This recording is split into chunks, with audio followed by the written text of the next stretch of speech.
Hi friends, welcome to Charan's food zone. இன்றைக்கி நம்ம ஒரு சூப்பரான சிக்கன் கிரேவி எப்படி பண்ணலான்னு பார்க்கலாம் வாங்க. வீடியோக்குள்ளே போகிறதுக்கு முன்னாடி நம்ம சேனலை சப்ஸ்கிரைப் பண்ணாதவங்க மறக்காமல் சப்ஸ்கிரைப் பண்ணிவிடுங்க. ஒரு பேனில் தேவையான அளவு எண்ணெய் ஊற்றிக்கலாம். எண்ணெய் காஞ்சதும் 2 பட்டை, 2-3 கிராம்பு, 2 ஏலக்காய், கொஞ்சம் சோம்பு, 2 பிரிஞ்சி இலை இதெல்லாம் போட்டு நல்லா பொரிய விடுங்க.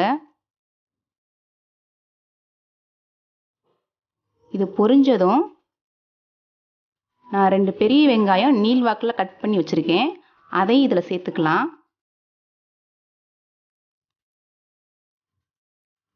இதை நல்லா வதக்குங்க. வெங்காயம் நல்லா பொன்னிறமாக வதங்குற வரைக்கும் வதக்கிக்கங்க.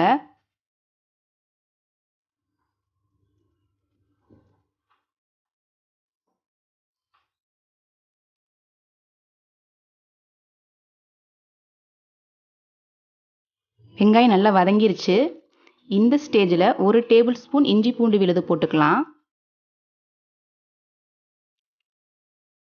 இது நல்லா பச்சை வாசனை போகிற வரைக்கும் நல்லா வதக்கிக்கங்க.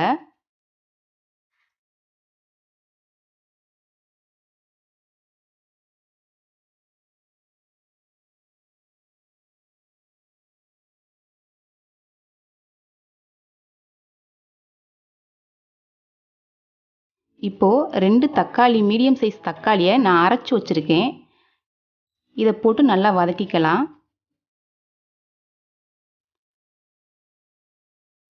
இப்போது இதுக்கு தேவையான உப்பு போட்டுக்கலாம். உப்பு போட்டு நல்லா வதக்கிக்கங்க.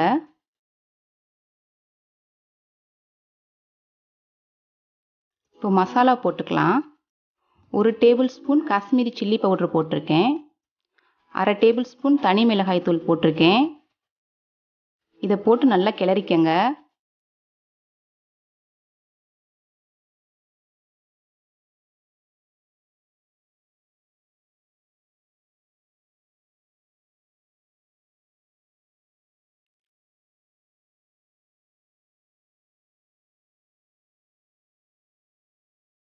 இப்போ 1 ஸ்பூன் மல்லித்தூள் போட்டுக்கலாம், 1/2 ஸ்பூன் சீரகத்தூள் போட்டுக்கலாம், 1/2 ஸ்பூன் கரம் மசாலா போட்டுக்கலாம், மிளகுத்தூள் போட்டுக்கலாம், 1/4 ஸ்பூன் மஞ்சள் தூள் போட்டுக்கலாம்.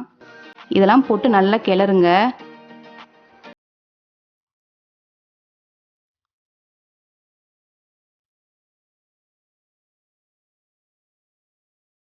இப்போது 1/2 கிலோ சிக்கனை நான் நல்லா மஞ்சத்தூள் உப்பெல்லாம் போட்டு நல்லா கழுவி வச்சுருக்கேன். இப்போ இதை இதில் போட்டு நல்லா கிளறுங்க.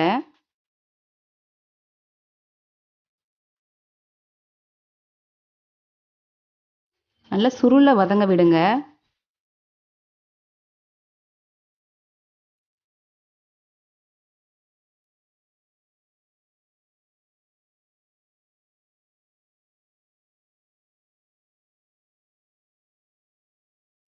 நல்லா எண்ணெயெல்லாம் பிரிஞ்சு வர அளவுக்கு வதக்கிக்கங்க.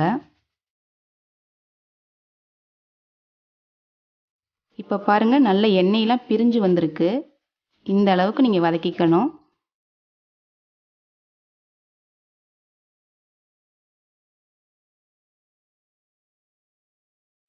இந்த ஸ்டேஜில் இதுக்கு தேவையான அளவு நம்ம தண்ணி ஊற்றிக்கலாம்.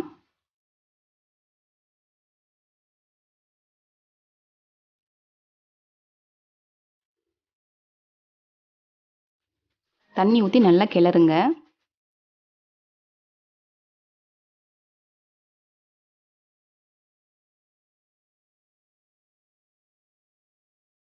இன்னும் கொஞ்சம் தண்ணி ஊற்றிக்கலாம். உங்களுக்கு கிரேவி எந்த பதத்துக்கு வேணுமோ அந்த அளவுக்கு நீங்கள் தண்ணி ஊற்றிக்கங்க.